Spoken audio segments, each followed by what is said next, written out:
Hi ಗೆಳೆಯರೆ, ಎಲ್ಲರಿಗೂ ನಮಸ್ಕಾರ. 99% ಸೋತಿದ್ದ ಪಂದ್ಯ ಸೂಪರ್ ಓವರ್ನಲ್ಲಿ ಗೆದ್ದ ಭಾರತ.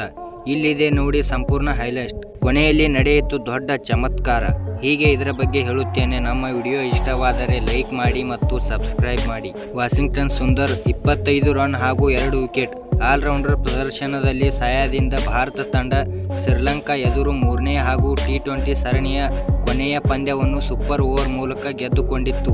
ಆ ಮೂಲಕ 3 ಪಂದ್ಯಗಳ T20 ಸರಣಿಯನ್ನು ಟೀಮ್ ಇಂಡಿಯಾ 3 ಅಂತರದಲ್ಲಿ ಕ್ಲೀನ್ ಸ್ವೀಪ್ ಮಾಡಿಕೊಂಡಿತ್ತು. ಈ ಪಂದ್ಯದಲ್ಲಿ ಹಾಗೂ ಸೂಪರ್ ಓವರ್ನಲ್ಲಿ ಮಿಂಚಿದ ವಾಷಿಂಗ್ಟನ್ ಸುಂದರ್ ಪಂದ್ಯದ ಶ್ರೇಷ್ಠ ಪ್ರಶಸ್ತಿ ಪಡೆದುಕೊಂಡಿದ್ದರು. ಮಂಗಳವಾರ ಇಲ್ಲಿನ ಪಲ್ಕೆಲೆ ಇಂಟರ್ನ್ಯಾಷನಲ್ ಕ್ರೀಡಾಂಗಣದಲ್ಲಿ ನಡೆದಿದ್ದ ಮೂರನೇ T20 ಪಂದ್ಯದಲ್ಲಿ ಭಾರತ ನೀಡಿದ 138 ರನ್ ಸಾಧಾರಣ ಗುರಿಯನ್ನು ಹಿಂಬಾಲಿಸಿದ ಶ್ರೀಲಂಕಾ ತಂಡ ಭರ್ಜರಿ ಆರಂಭ ಪಡೆದ ಹೊರತಾಗಿಯೂ ನಿಗದಿತ 20 ಓವರ್ಗಳಲ್ಲಿ 8 ವಿಕೆಟ್ಗಳ ನಷ್ಟಕ್ಕೆ 137 ರನ್ಗಳಿಗೆ ಶಕ್ತವಾಯಿತು. ಆ ಮೂಲಕ ಪಂದ್ಯದ ಟೈ ಆಯಿತು ಹಾಗೂ ಪಂದ್ಯದ ಫಲಿತಾಂಶಕ್ಕಾಗಿ ಸೂಪರ್ ಓವರ್ಗೆ ಮೊರೆ ಹೋಗಲಾಯಿತು. ಭಾರತ ಮತ್ತು ಶ್ರೀಲಂಕಾ ಮೂರನೇ T20 ಸ್ಕೋರ್ ಕಾರ್ಡ್. ಸೂಪರ್ ಓವರ್ನಲ್ಲಿ ಮೊದಲು ಬ್ಯಾಟ್ ಮಾಡಿದ ಶ್ರೀಲಂಕಾ ಕೇವಲ 3 ಎಸೆತಗಳಲ್ಲಿ 2 ವಿಕೆಟ್ ಕಳೆದುಕೊಂಡು 2 ರನ್ ಗಳಿಸಿತು. ಬಳಿಕ 3 ರನ್ ಗುರಿ ಹಿಂಬಾಲಿಸಿದ ಭಾರತ ತಂಡ ಮೊದಲನೇ ಎಸೆತದಲ್ಲಿಯೇ ಬೌಂಡರಿ ಬಾರಿಸಿ ಗೆಲುವಿನ ದಡ ಸೇರಿತು.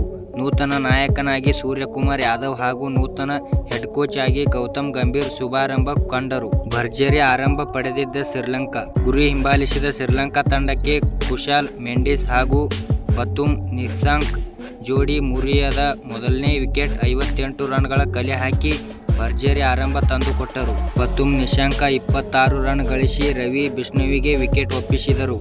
ಆದರೆ ಎರಡನೇ ವಿಕೆಟ್ಗೆ ಜೊತೆಯಾದ ಕುಶಾಲ್ ಮೆಂಡಿಸ್ 43 ಹಾಗೂ ಕುಶಾಲ್ ಪೆರೇರಾ 46, 52 ರನ್ಗಳ ಜೊತೆ ಆಟವನ್ನು ಆಡಿದರು. ಆ ಮೂಲಕ ಶ್ರೀಲಂಕಾ 15.1 ಓವರ್ಗಳಿಗೆ 1 ವಿಕೆಟ್ ನಷ್ಟಕ್ಕೆ 110 ರನ್ಗಳ ದಾಖಲಿಸಿತು. ಈ ವೇಳೆ ಶ್ರೀಲಂಕಾ ಸುಲಭವಾಗಿ ಗೆಲ್ಲಬಹುದೆಂದು ನಿರೀಕ್ಷಿಸಲಾಗಿತ್ತು. ಡೆತ್ ಓವರ್ಗಳಲ್ಲಿ ರವಿ ಬಿಷ್ಣೋಯಿ, ವಾಷಿಂಗ್ಟನ್ ಸುಂದರ್, ರಿಂಕು ಸಿಂಗ್ ಹಾಗೂ ಸೂರ್ಯಕುಮಾರ್ ಯಾದವ್ ಸ್ಪಿನ್ ಮೋಡಿ ಮಾಡಿ ತಲಾ 2 ವಿಕೆಟ್ ಕಿತ್ತರು.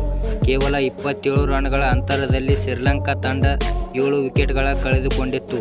ಅಂತಿಮ ಓವರ್ನಲ್ಲಿ 6 ರನ್ ಅಗತ್ಯವಿದ್ದಾಗ ಸೂರ್ಯಕುಮಾರ್ ಯಾದವ್ ಕೇವಲ 5 ರನ್ ನೀಡಿ 2 ವಿಕೆಟ್ ಕಿತ್ತರು. ಆ ಮೂಲಕ ಪಂದ್ಯ ಟೈ ಆಗಿತ್ತು. ಇದರೊಂದಿಗೆ ಸೂಪರ್ ಓವರ್ಗೆ ಮೊರೆ ಹೋಗಲಾಯಿತು. ಇದಕ್ಕೂ ಮುನ್ನ ಟಾಸ್ ಸೋತು ಮೊದಲು ಬ್ಯಾಟ್ ಮಾಡುವಂತಾಗಿದ್ದ ಭಾರತ ತಂಡ ಅಗ್ರ ಹಾಗೂ ಮಧ್ಯಮ ಕ್ರಮಾಂಕದಲ್ಲಿ ಬ್ಯಾಟ್ಸ್ಮನ್ಗಳ ವೈಫಲ್ಯದ ಹೊರತಾಗಿಯೂ ಸುಮನ್ ಗಿಲ್ 39, ರಿಯಾನ್ ಪರಾಗ್ 26 ಹಾಗೂ ವಾಷಿಂಗ್ಟನ್ ಸುಂದರ್ 25 ಅವರ ನಿರ್ಣಾಯದ ರನ್ಗಳ ಕೊಡುಗೆಯಿಂದ ತನ್ನ ಪಾಲಿನ 20 ಓವರ್ಗಳಿಗೆ 9 ವಿಕೆಟ್ಗಳ ನಷ್ಟಕ್ಕೆ 137 ರನ್ಗಳನ್ನು ಕಲೆ ಹಾಕಿತ್ತು.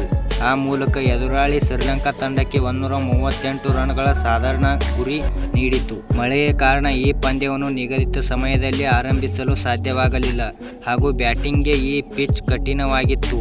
ಈಗಾಗಲೇ T20 ಸರಣಿಯನ್ನು ವಶಪಡಿಸಿಕೊಂಡಿರುವ ಕಾರಣ ಹಾರ್ದಿಕ್ ಪಾಂಡ್ಯ, ರಿಷಬ್ ಪಂತ್, ಅಕ್ಷರ್ ಪಟೇಲ್ ಹಾಗೂ ಹರ್ಷದೀಪ್ ಸಿಂಗ್ ಅವರಿಗೆ ವಿಶ್ರಾಂತಿ ನೀಡಿ ಕಳೆದ ಪಂದ್ಯಗಳಲ್ಲಿ ಬೆಂಚ್ ಕಾದಿದ್ದ ಆಟಗಾರರಿಗೆ ಅವಕಾಶ ನೀಡಲಾಗಿತ್ತು. ಹಾಗೆಯೇ ನಮ್ಮ ವಿಡಿಯೋ ಇಷ್ಟವಾದರೆ ಲೈಕ್ ಮಾಡಿ ಮತ್ತು ಸಬ್ಸ್ಕ್ರೈಬ್ ಮಾಡಿ ಮತ್ತು ಹೇಗೆ ಆಗಿದೆ ಎಂದು ಕಮೆಂಟ್ ಮಾಡಿ ಮತ್ತು ಶೇರ್ ಮಾಡಿ. ಎಲ್ಲರಿಗೂ ನಮಸ್ಕಾರ.